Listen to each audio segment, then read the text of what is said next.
Welcome to Dave's Garage. This is episode 10, part 6. Now in this episode or part we're going to be covering the internal workings of a speaker system for your helmet. Now I, as every stormtrooper out there, are looking for the Holy Grail. The Holy Grail, which is speakers which fit inside your aerators, a mic which won't give you feedback, and an amp which will give you static burst before and after the conversation. Now there are a few products online which you can buy which do some of these things, or perhaps all of them. They are quite expensive.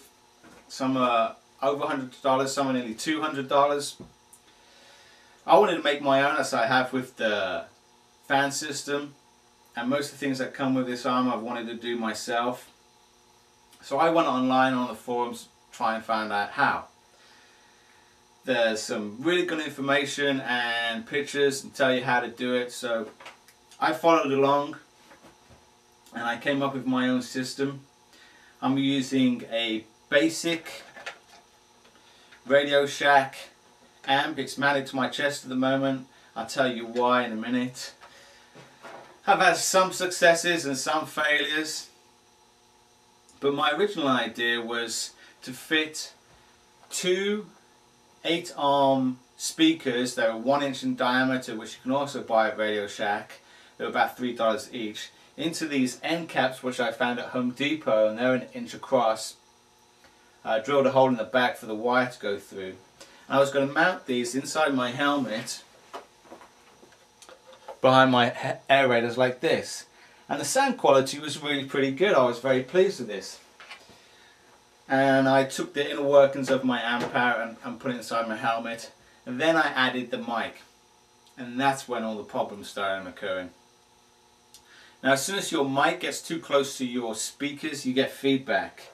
And just so you know what it's like, I'm sure you've probably heard it before, but that's what it sounds like. And when you hear that in your helmet and you're trying to get hold of the volume control, it's just a giant pain. So how do you get away from the feedback? Well, the only way to do it is to lower the volume. And for me, it got to the point where you could hear me just as well without the speakers as you could with the speakers. The volume wasn't be able to set high enough for it to have it in my helmet. So I thought, well, why bother? So I tried many different things to make those speakers work.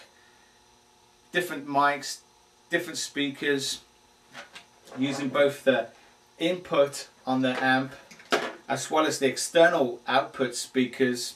This is a power supply, but it runs on a 9-volt battery. And I tried everything to make it work and I couldn't. Eventually I blew up my speakers, my 8-ohm speakers, so I can't show you how they fitted in here or how they sounded. That's a whole nother story, but so I have tried quite a few things to make this system work, and there are quite a few problems that you have to overcome to make it work.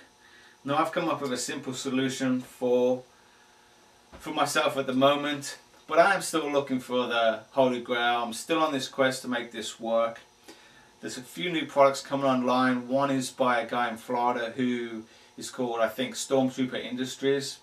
I'm hoping that that's going to be the solution that I'm looking for. It has a static burst in the amp, so you can also control the volume, and it looks like a really good system. I'm looking forward to that coming online, and from what I gather it's going to be about $70, and if it's good as it says it is, I might pick that up.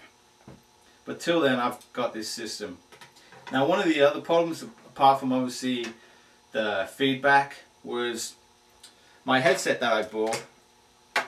When I plugged it into my amp, there was no sound going through my mic into the amp. So I went online again and went to whitearmor.net, and there was an excellent topic on there by TK4205 who taught us how to get past that. And what he showed us was that you wire or solder a 10k ohm resistor to 2 points in your amp, and what that does, it gives you half a watt of power back through the input where your mic comes in, and so can power your headset, pretty much any headset you want to put in there. So there it is. Now the only problem also that I found with this headset was that the mic needs to be right in your mouth for you to be able to hear it. And as soon as it's 1 inch away as it is now, you can't hear a word I'm saying, but as soon as it's right next to my mouth, therefore you can hear it.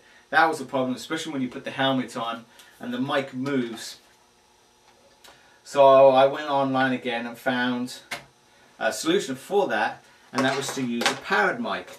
Now the powered mic cost me more than the amp, which I wasn't very happy about, but I do like the fact that it's a very small mic and fits inside the helmet really nicely. It is powered, so there is more volume there to the mic, and I'll show you that you doesn't need to be in your mouth for you to be able to hear it. It can be a couple of inches away, so that works really nice. And how I've mounted this to the helmet is just below the frown. I have a piece of Velcro, and I have a piece of Velcro on the mic, and fits in there like that, and it really works quite well. Unfortunately, it doesn't work with the speakers in there. It gives you terrible feedback, as you can hear right there. It's just really bad. So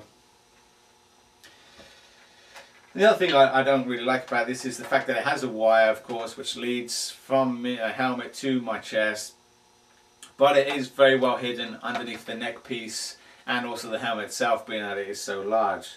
So that's what I've come up with.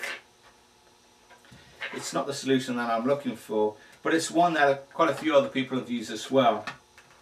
I've seen people mount 1 or even 2 speakers inside the chest. It doesn't interfere at all with my armor, nor does it interfere with me when I'm wearing it. To switch it on and off, I simply just reach it at the side, and it works quite well. The powered part of the mic has a clip on it, and that clips to my braces, so that's easy to switch on and off. So it's a very simple setup that works, and you know, all you really need is an amp, a powered mic. You don't have to put the 10k ohm resistor in there unless you're going to use a non-powered microphone setup. Now, like I said, I've seen people put them in the chest, and people put them on the belt. There are systems out there which are designed just for the belt. But it's, you know, something that I'm not going to give up on. When I go to conventions and meet other troopers, I'm going to be, you know, trying to find out what they have in their helmets, how well it works, so that, you know, they're happy with it, and I'll let you know as I find out more information where the holy grail of this is, so we can all find it. So that's really it for the speaker system. A little bit disappointing.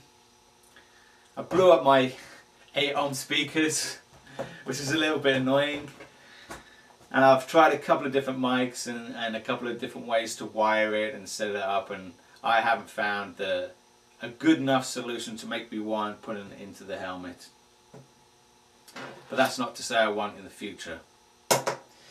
So if anybody has done this already and got it to the satisfactory level where people can actually hear you without the feedback problem, then they'll let me know, and make your own video and put it on YouTube and link it to mine, so when people watch this they can go onto your video and take a look and see how it does work. So a little bit disappointing in this episode, but you know, I did try my best, and like I said, I have tried a lot of things to make this work and I didn't succeed yet. So till the next part of episode 10, take care and I'll see you then.